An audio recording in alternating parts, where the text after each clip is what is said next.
Put a one if you can hear me. Put a one if you can hear me. Put a one if you can hear me. Put a one off in this chat if you know that you can hear me. Let me see your ones today. Let me see your ones today. I see them. I see them.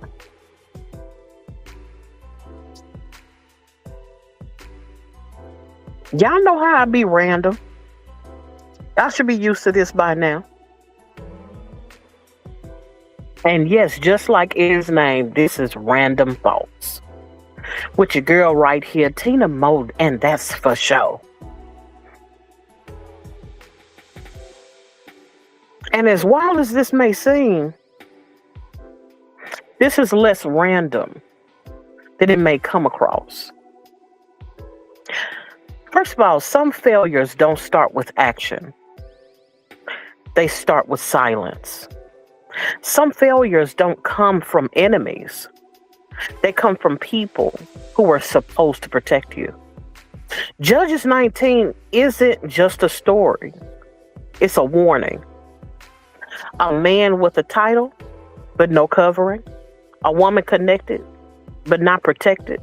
A city that saw and said nothing. And a people who chose loyalty over truth. And if we're honest, this isn't about them. Because somewhere between knowing what's right and doing what's right, we failed. Let's talk about it. This isn't just a Bible story. This is a mirror.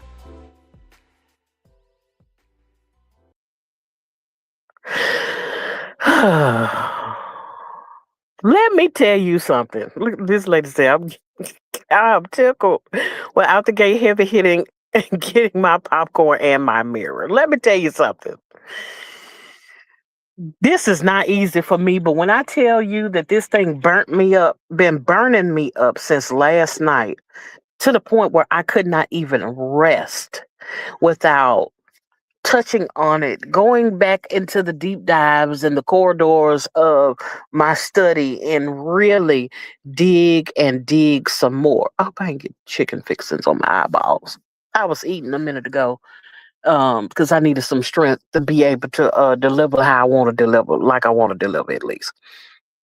But at least, let me at the least acknowledge you all that are in the chatmans, just in here 365. I see you. I appreciate you being in this space.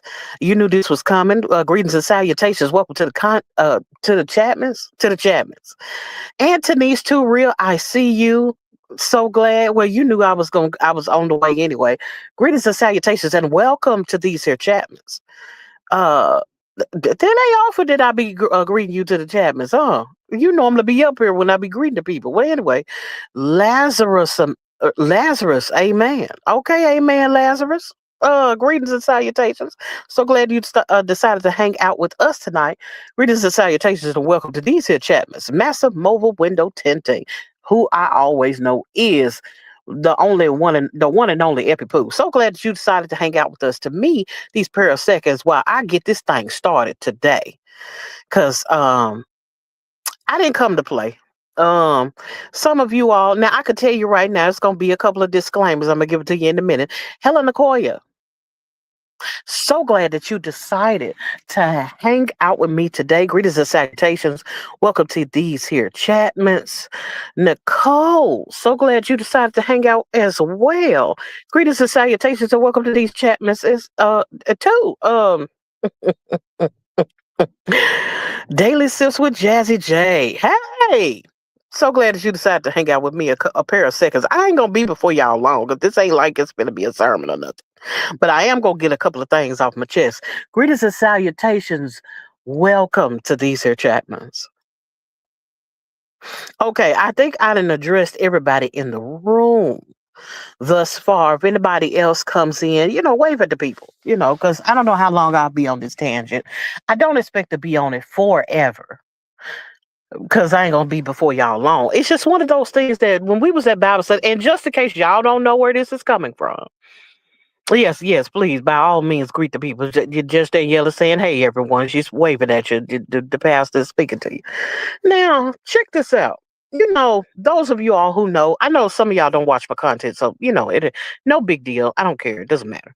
But if you ever want to go back and see, uh, Nicole speaking to Danielle, if you ever want to go back to see, um, what I'm referencing today, it is from the Bible study last night. Um, and so because we were talking about Judges chapter 19 and I think maybe chapter 20, a few verses in chapter 20, but whatever the case may be, let me tell you something. This thing I wrestled with all night long and all day long. It was today. It was this day when I was today years old. When I was sitting up minding my own regular raggedy business, when all of a sudden I was like, that was a major failure and it sucks. It was one of those things where I had one of those moments where I'm like, I don't understand what was the mindset of these people. And like I said, if you go in and whether it's, you go and listen on Danielle's channel, listen on mine, uh, you'll know what exactly I'm referencing. But I'm talking about a Levite, a concubine, the father-in-law of the concubine, and we're also discussing. Man, all of this is, oh my goodness. Also discussing the children of Israel. The nice dude that was the old man that they later on ended up hanging out with, staying with the concubine and the Levite. And then you had the Benjamins, the Benjamites, the children of Benjamin, the tribe of Benjamin. Those folks who had the people who did something to the concubine. Now, if you listen to the story, you know what I'm talking about. But let me tell you something. Um, this disturbed me. Show. Hey, Brit Family Fun. I see you. I appreciate you coming into the space. I think you was live a minute ago. You didn't have to end your live to come see about me, but since you did, I'm so glad that you decided to come in here. Greetings and salutations, and welcome to this here Chatman's today. And what I will say is, just be on the lookout for the cussers, the folks that's cussing in the chat. I don't care nothing about the rest of the people. They could call me. They can say I smell like dog water. I don't care about none of that because I'm talking about them too today. But as long as they ain't cussing, let them stay. Because this is one of those things that is so important that I don't even want people, even if they talking crazy, to be booted out because I want them to hear this. As long as they ain't being disrespectful. I mean, well, when I say disrespectful, I mean cussing. Because I could deal with the disrespect. They could check me all day long. It don't make me no never mind. But it was one of those things where, okay, this is what we're talking about. Okay. In Judges 19, chapter 19, verses 1 through 30, we encounter one of those most disturbing moments in scripture. But the real question isn't just what happened, it's why it happened. Okay. We're talking about you failed, right? I got to lay down at least the basics of what I'm talking about as it pertains to you failed. Okay, a Levite failed to protect, which was failed to protect his concubine. That's in Judges chapter 19, verses 25 through 20 through 28. A concubine was left vulnerable and abandoned by the Levite, of course, Judges 19, 26 through 27. A father delayed what he should have discerned, which is the daddy of the concubine, because they were supposed to leave several days before, but instead of him dealing with this notion and this feeling that something was about to go wrong, instead he decided to party all day and all night for the good 5 days. So that's what that's talking about. Then you have a city saw and said nothing. That's coming from Judges chapter 19, verse 15. And I'm giving you these specific scriptures so y'all don't know that I didn't just pull this out of my head and I'm just talking about something randomly. A tribe chose loyalty over righteousness. This is just a recap. Judges chapter 20, verses 12 through 14. What followed wasn't just outrage, it was bloodshed. In Judges chapter 20, Israel rises in response. But even justice becomes complicated when people are already out of alignment. A nation divided, a tribe nearly destroyed, and decisions made in reaction instead of righteousness.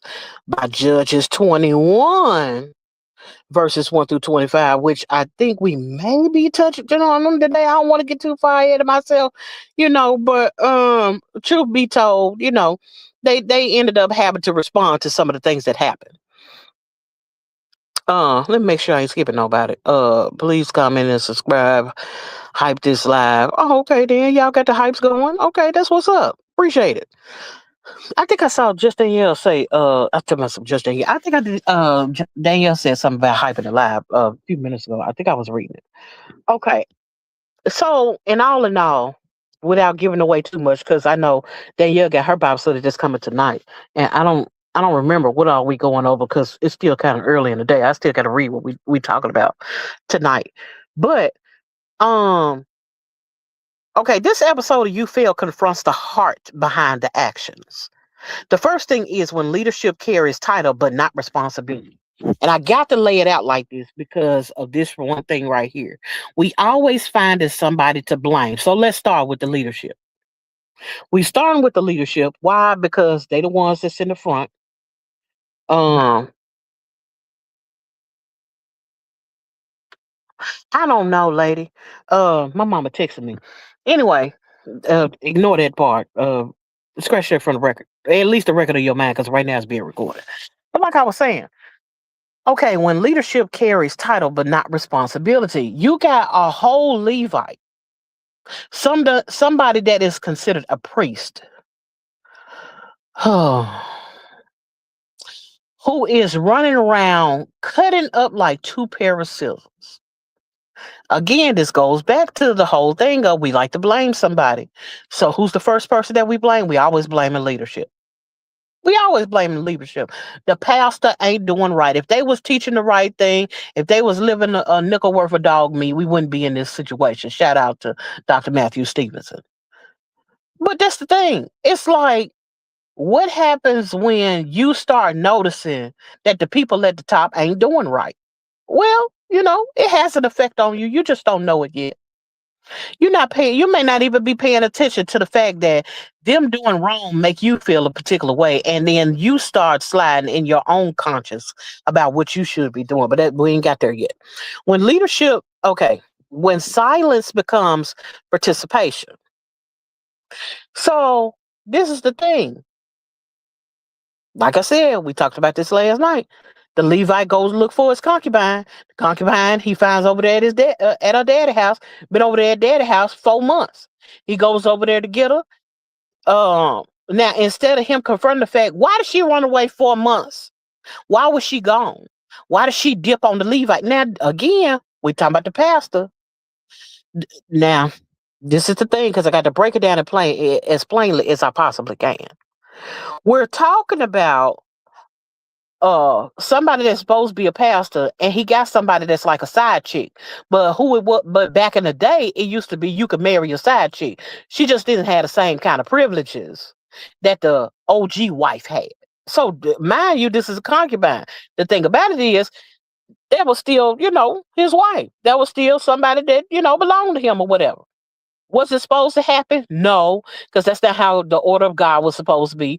Number two, you a pastor, you supposed to know that. You know what I'm saying? You're supposed to know that it's just supposed to be one man and one woman. And being that you the upper echelon of the church and whatnot, you should know better than anybody. Even if all the rest of everybody was doing wrong, everybody's expecting you to do right. But he doing his own thing.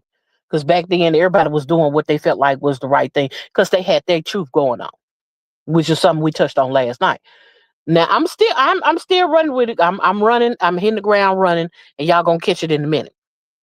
When loyalty replaces truth. Now, this is the thing. Uh they leave. He finally leaves the daddy house. He goes over to somewhere that he's supposed, well, he feel like he ought to be or whatever. He ignores, that's another thing. He ignores the instruction that the daddy was trying to do. Hey, why don't you just, chill, tonight and then you leave in the morning. He like, no, I've been here too long. Well, if they hadn't been partying and dipping and if he had gone ahead, if the daddy had went on and confronted the Levite about why his daughter was there in the first place, that ran away from her own husband for 4 months, then maybe the situation would have been different. Maybe some they could have come to some kind of agreement. Maybe he would have been able to pull on the heartstrings of the Levite and be like, you know what I'm saying? This is my daughter. I don't want her mistreated. It's so many layers to that, and that just bothered me because I'm like, wait a minute. You mean to tell me that your wife could be gone 4 months? You go in and track her down. She over there at her daddy house. And instead of him being like, no, you ain't finna do nothing to my daughter, he over there trying to stroke your ego. He's like, no, let's eat and drink and be merry. Let's toast one. Let's have a toast. Let's pull up. You know what I'm saying? Let's get the steak and shake going tonight. And he do this 5 days in a row. Who has a party when your daughter didn't ran away from her husband's house? It already looks abusive. I can't say that's what the Bible said, but I'm just thinking about the heart of the matter. Something about it seemed off. But again, we're talking about leadership. We're talking about the effects of leadership being out of place. We're talking about them going to a place and everybody seems to be doing what they want to do, how they feel like doing, and all this, that, and the other, which is something that we've been talking about up until this point. Let me pause for a second because I know I ain't breathed or nothing since I've been talking about this. She said, give it away, Tina. It's all good. You say you in the background getting this word. I hear you, Antonese. Too real. The real odds and evens is in the building. I'm so glad that you decided to pull up on me. Appreciate you. Thank you for coming into the space. Greetings and salutations and welcome to these here Chapmans. Mary, I see you. Blessings to you. So glad that you decided to pull up, hang out with me a pair of seconds. And I won't be long, but I had to get this off my chest because it's been bothering me since last night. And if you didn't hear what we were talking about last night, be kind, go back, rewind. I don't care whose channel you watch it on. You can watch it on mine, watch it on Danielle's. Either way, I know she be telling y'all, go over there and watch it on Tina's, and blah, blah, blah. And yeah, hey, I just want you to get it. That's all. I just want you to get it. Bless up to the awesome prayer pack as usual. Amen. Who else did I see in here? Fantastic. I see you. So glad that you decided to hang out with us. I think I just saw you a few minutes ago. Probably over there at Elevators. But I'm glad that you decided to hang out with me today for at least a few more minutes because this ain't gonna last too much longer. I'm almost finna go all the way in just a few minutes, but I got to give you the breakdown. And but either way, greetings and salutations and welcome to the Chapmans. I know I'm talking fast, but it's because I'm a little tinge excited. You see what she said? Pastor and spoke. She said, watch it on Tina's channel. I said what I said. She said what she said. Hey, Corey's World is in the building. So glad that you decided to hang out with me a pair of seconds. Greetings and salutations and welcome to the Chapmans. Okay. Yolanda said, please watch on Tina Mo page and hit Pastor T page and watch it again. Thank you. I appreciate you all's support. Now going back to when loyalty replaces truth. Now, this is the thing. Now, mind you, the concubine runs away. She's found over there at her daddy's house. The Levite goes to find her after 4 months. Go over there, find the woman. Instead of him getting into it with the daddy, because the daddy's like, hey, she done ran away from you for a reason. None of that happens. Instead, the daddy's like, hey, how about have some steak and shrimp? Let's just get us a drink and eat and drink and be merry. So they over there kicking the bobos, eating and having a good time. And instead of him being on about his merry way after that first day, the daddy convinces him, stay another day, stay another day. It's, 5 days that ran up. Now, fast forward, he decides he gonna leave, but he don't leave at a decent hour. Now, the dad been warning him, hey, don't leave at this time of night. You know what I'm saying? Why? Because, but this is another thing too that stood out to me. It seems like the daddy don't really want him to leave, but it seems like it's complicated to me. Now, I could be wrong, put me in a place. Hey, I just was looking at the whole situation because we're humans. These were real humans at a real part of time. So at any given moment, you could think to yourself, if the daddy was like, hold on, don't leave too quick, stay here with me. Whether that's because he was like, I don't really know if I should trust this man to send my daughter with him, or if it's one of those because of what he may do. Like he may not have trusted the Levite. If the concubine got to lead the Levite, what state was she really in? Secondarily, there could have been an issue. is you leave it out in the middle of the day. You leave it at all times of night. What if it was just a thing of the daddy felt something was about to happen with his baby? Something was about to happen with his daughter. He didn't know where it was coming from. He didn't know who was going to do it, but he can feel the tension of something is about to take place. And I'm afraid to let my baby out this house. I'm afraid to allow my daughter to leave my space because I feel like something is about to happen. So he's trying to glean every moment that he can with this man and his daughter in his house. The man finally gets frustrated. It's like, look here, I'm out of this piece. You know what I'm saying? He decides he's gonna leave. The Levite takes his concubine, his side piece wife or whatever. He going on down the road with her. Normally, you would just stop at the first place you can get to. The first place they could have got to, that he didn't want to stay there because he was like, we don't know them people. Them ain't none of my kinfolk. I want to stay over there. You know what I'm saying? Anything could pop off. What he do? He go and hang with his brother now. Then what happens? A whole nother tribe comes in and do something. Well, you're gonna have to go listen to the what you call to see what happened. Well, this is what ends up happening. The girl ends up losing her life because of the Benjamins, the Benjamites, the tribe of Benjamin. I didn't call them the Benjamins and everything. That's funny. But anyway, here it is, the tribe of Benjamin. Then unalive this woman's side piece. I mean, his side wife, his concubine. You know what I'm saying? They done took her. I'm talking about then beat her down until she left here, went on to be with him. You know what I'm saying? And but if you want the details, you got to go in there in the scripture and look it up and everything. You can pull it up. You can Google it right now for all I care. But this is the thing. All of this happens, and what ends up happening is he want to confront the people. Hey, what's up with this? The Israelites, I ain't got nothing to do with that. They ain't got nothing to do with me. The Benjamins are over there like, yeah, they did it. We know our kinfolk, little Ray and them might have did it. You know what I'm saying? Yeah, they did that, but that's fam. You can't touch that. I'm not sending them out here for you to want to unalive them. I'm not sending them out here. I don't care what kind of justice is supposed to be. I don't care if they supposed to get locked up, have 10 lashes, if they supposed to get life without parole, or if they supposed to get capital punishment. We ain't sending them out here for nothing you got going on. We don't care nothing about your little your raggedy chick. It's over. It was what it was. It happened. Get over it. Go on about your business. Instead of the man going on about his business, repenting, seeking the Lord, none of that. He decides he gonna take the woman's body, chop it up, sending out to all the Israelites, so he can, for the shock value, so everybody can be like, "Oh, I ain't nothing, never didn't happen like this." Oh no, what in the world is going on? And he did all of that just so somebody could understand this right here is.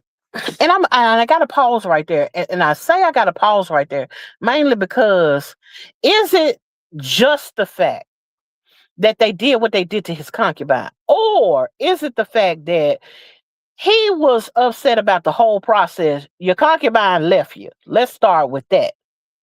Your ego is tried because your concubine left you and stayed gone for 4 months at a daddy's house. When you get there, you try to leave with her, and then he go to burning your minutes.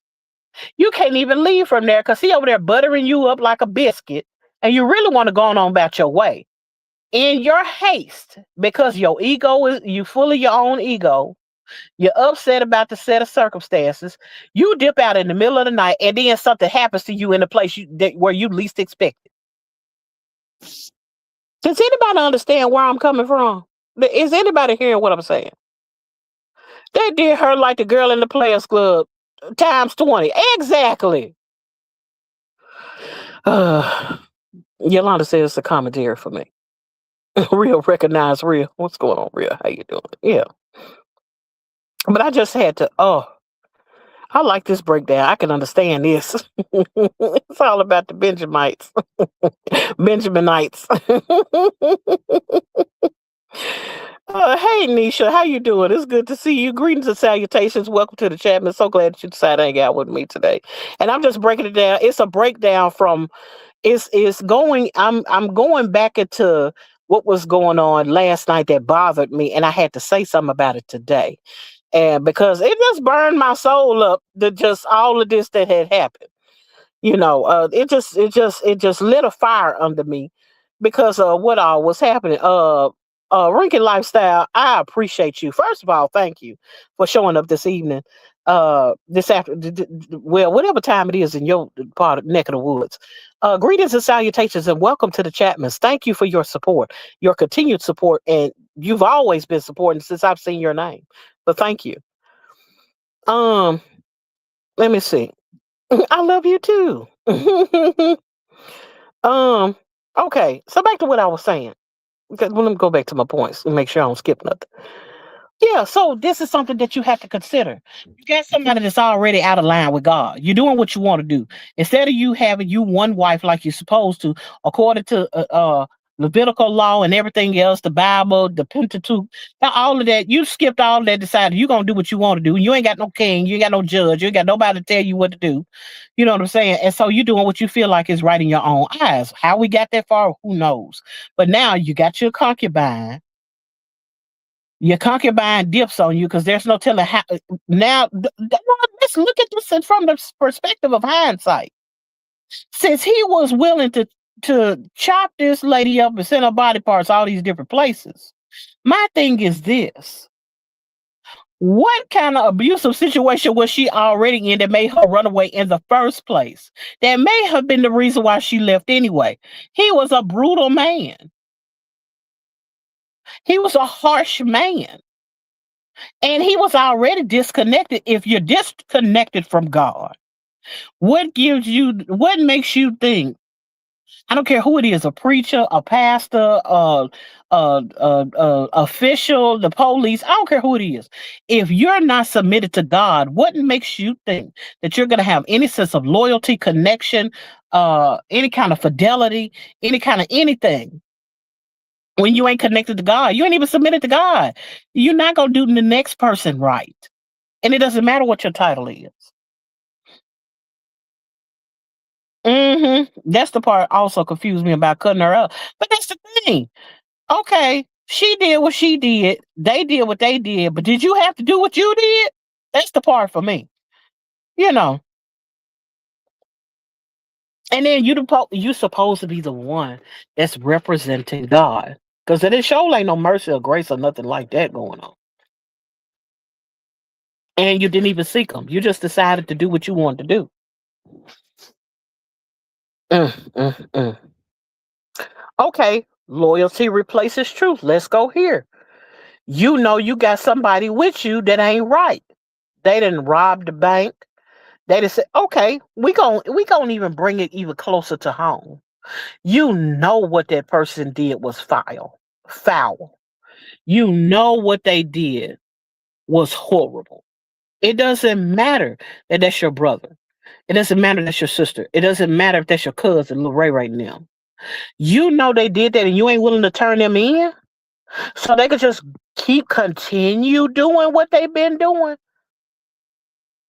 Now you may not have been the one that actually put your hand to the events.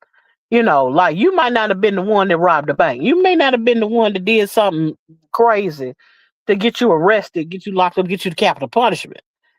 But you're over there harboring a fugitive as if that's right. How so? That you won't cleanse yourself of those folks. Don't you know that's going to affect you eventually? I know they always like to say the birds of a feather flock together, but it's like not only the fact that you ain't got nothing to say about what's going on, and not even that, the not have anything. Oh, because it's so much of it that just bothers me. But the whole idea of you know who did it and you don't care. You know who did it is connected to you. And instead of you distancing yourself from them, like, hey, that's them. Hey, send the police down there over there because they're over there in 12321 Tree Street Avenue or something, and send them over there the police to get them because I ain't got nothing to do with that. And I don't want nothing, I don't want that kind of drama coming to my house. They didn't have that kind of mindset at all. BDB, I see you. I know you ain't used to none of these breakdowns because this is a whole breakdown, a recap from yesterday's church mints over there at Danielle's. And so, hey, I appreciate you stopping by though. I appreciate you. Greetings and salutations and welcome to these here Chapmans. Ben Benny Christ, Benny Chris TV. I'm gonna get your name right eventually. I'm just glad that you decided to hang out with me a pair of seconds. And I'm almost through. Greetings and salutations and welcome to the Chapmans. I can't say that I remember seeing your name, but I'm glad that you're here. I may have seen your name before. You have to just overlook me because I'm going kind of fast. Danielle said that was about his ego. He clearly did not care about her. Check his response when she was at the door. That's another thing. All the stuff that happened to her happened, and when she came to get to came back to the door after they did what they did to her, he didn't even go to the door. He didn't even let her in. He didn't even care. And then when he did decide to finally go, all he did was just looked at her, lifted up her arm, noticed that she didn't respond, she didn't move. He just talking to her. He didn't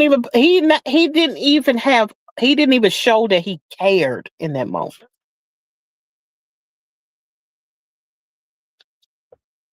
Forgive me, I had to hydrate. But that's the thing. I'm like, he didn't even hydrate. I don't know what you're talking about. Black woman tripping. I don't know what you're talking about. I'm talking about the Bible. I don't know what the black woman tripping part is you're talking about, but it's um, most certainly, skip that. If you're here to listen, you're here to listen. If not, hey, you say the wrong thing, they gonna put you out. But back to what I was saying. When it came down to his ego and how he responded to the situation, instead of him responding by mourning the situation, instead of him trying to do all he could to maybe nurse her wounds, instead, that was the moment you decided you was going to chop her up and send her to everybody. That was the moment that you decided that she wasn't worth, dog meat or nothing. That was the moment you made up in your mind that it was more so about how you felt and not what she had been through.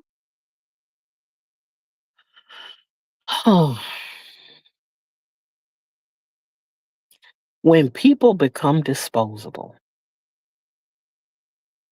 and that's the part right there. The folks, the lady literally, her man, I feel I I feel a way about it. Anyway, I got lots of reasons why I feel a way about it. But it's just the fact that the she became disposable to everyone. She was disposable to her father, her own dad. She was disposable to her husband, of whom she was the concubine of, the man of God, quote unquote. She was disposable as it pertains to the men that came in to completely ravish her to the point of her demise.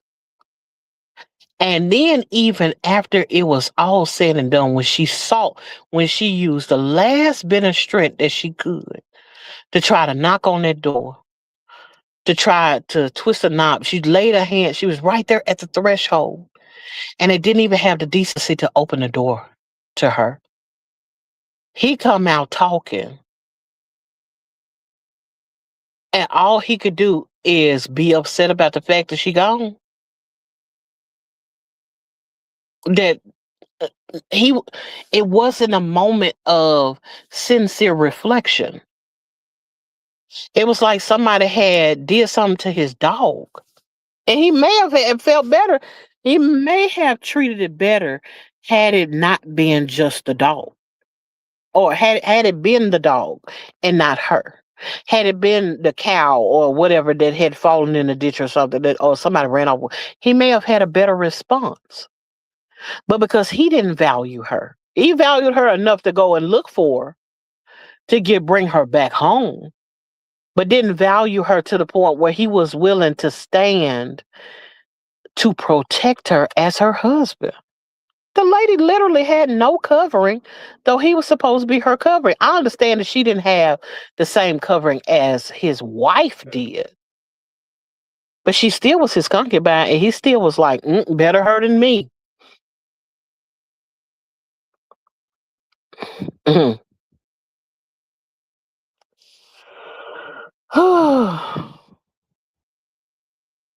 If you've ever ignored what you knew was wrong,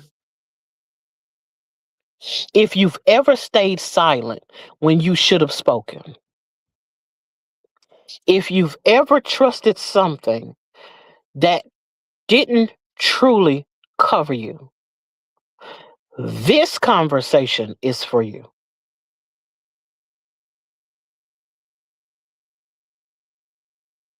How many times have we allowed friends, family, loved ones to do whatever in our presence? Do whatever, don't steal my wallet. Joan got a purse over there. You know they not going to do right. And you're more concerned about making sure that you're secure than you are making sure that everyone is secure by stopping the person that came in to do something. How often have we stayed in situations where we knew the person didn't care for us? They showed us who they were. They showed us what our relationship to them was, but we stayed there. We knew we didn't have any covering. We knew they weren't loyal to us, but we stayed there anyway. Has it ever been something that happened right in front of you? You knew about it and you said nothing. You allowed the innocent, you allowed the person who was the target just get the full brunt of whatever that was coming to them, and you had nothing to say about it. It was like, oh well, better them than me. Have you ever taken that attitude? While this so much is titled from the thumbnail, You Failed, it's not just a you failed. I failed. We failed. Because we were looking to place the blame on somebody else for all of the things that's going on in society. We fail. Because we don't pray like we were supposed to. We don't ask God to intervene. We might even go so far as to say we'll go to God about, taking everybody out, except for us, of course. We'll be quick to point our fingers about how somebody else is going to hell.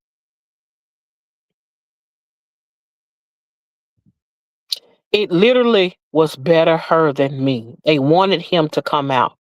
Shame. Who have you pushed out the door to save ourselves? That's the thing, though. How often have we allowed someone else to be the scapegoat when it really should have hit us? And there are ways that we do it.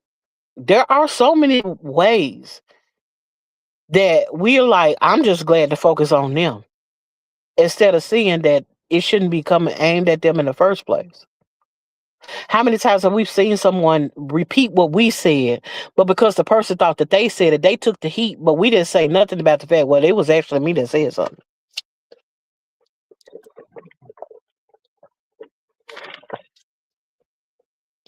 How often have we allowed ourselves to be in the space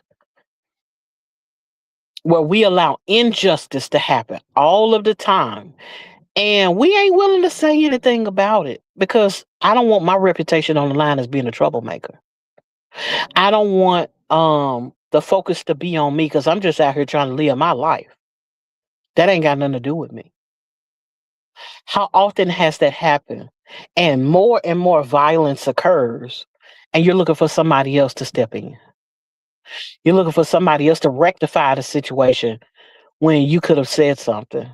You could have stood in solidarity with the person that was the victim. How often have we done that because we're only concerned with saving ourselves? Blessings be upon you as well, Helen. So glad that you decided to hang out with me, and may your sleep be sweet in Jesus' name. And so I think, like I said, it's the thing of, as often as we come to this place where we feel like somebody else is supposed to pick up the slack, somebody else is supposed to step in and be the forerunner or to be the leader in the situation instead of us. And we don't care because we're not willing to get dirty. We're not willing to stand in the gap. We're not willing to put our resources on the line. We're not willing to sacrifice anything, including our own reputations. How often have we gone up against brother and sister and everybody else all because of some bad decisions we've made? Now we want to be mad at the whole world when we was in the wrong in the first place. We should have never even been in that situation in the first place to even want to be vindicated. But we don't never trace back to the original steps.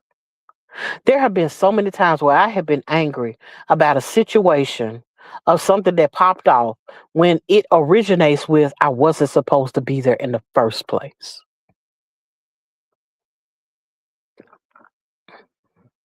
There was a time where I got pew-pewed and was frustrated because I got hit. I'm the only one that got hit. But check this out, I wasn't supposed to be there. I couldn't even go to the hospital at the time because I was on parole. I wasn't even supposed to be there. I had no business even being around at that time. And with what was going on, truth of the matter is, it was my idea when the thing popped off the way that it did when it did. I can't go into a whole lot of details, you know what I'm saying? But I'm just saying, use your imagination. Things popped off, and next thing you know, I got hit. I wasn't supposed to be there. I wasn't supposed to be doing what I was doing to be in the line of fire in the first place. It wasn't like I was at home sleeping in bed and all of a sudden, oh, something came through the window. I was out and about doing something, hanging with some people I ain't had no business. And then when it all went down, I'm the one that was affected. I couldn't be mad at nobody but me because I was not in a place where I was surrendered to God and I was not obeying Him. And whatever was hitting me, it was just supposed to hit me. That was not a time where I needed to burn down the whole city because I got hit.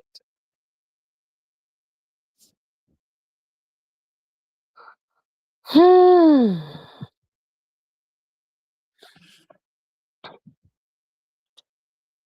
Finally, as I bring this to a close, because I've been talking long enough now, and whatever you didn't get, all I can tell you is either run it back, go listen to what we were talking about last night, and it'll give you the full understanding of why I'm talking about these things. It is because we cower. Yes, I was converting with the thuggers. That is hilarious. Yes. Them situations hit different when you think back and be like, had I not even been there, none of this would have happened. I was the brain of the operation. And when everything went wrong, I was the one that got hit. Who am I to be like, they had no business doing what they did to me? How could I sit there and be like, how they just gonna leave me after I got hit? Well, they weren't trying to go to jail, they didn't want no parts of that. How was they gonna explain what happened without them being one of the first ones, with the flashlight in their eyeballs? I wasn't even hanging around them type of people. Didn't nobody call 911? Nobody called the ambulance.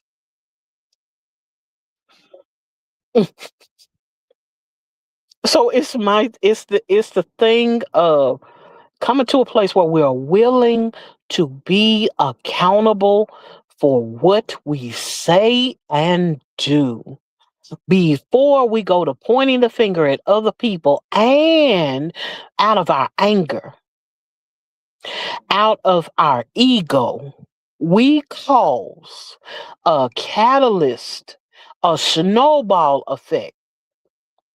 I'm not called a catalyst. Be the catalyst of a snowball effect of things avalanching in our lives to the point where it's bigger than us, and it goes way further out and affect way more people than just us, all because we couldn't keep our own ego in check, and we would not submit to God.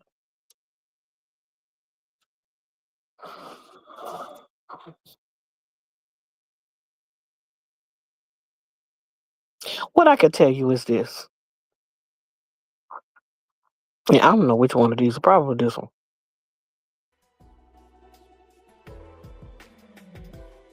What I can tell you is this right here,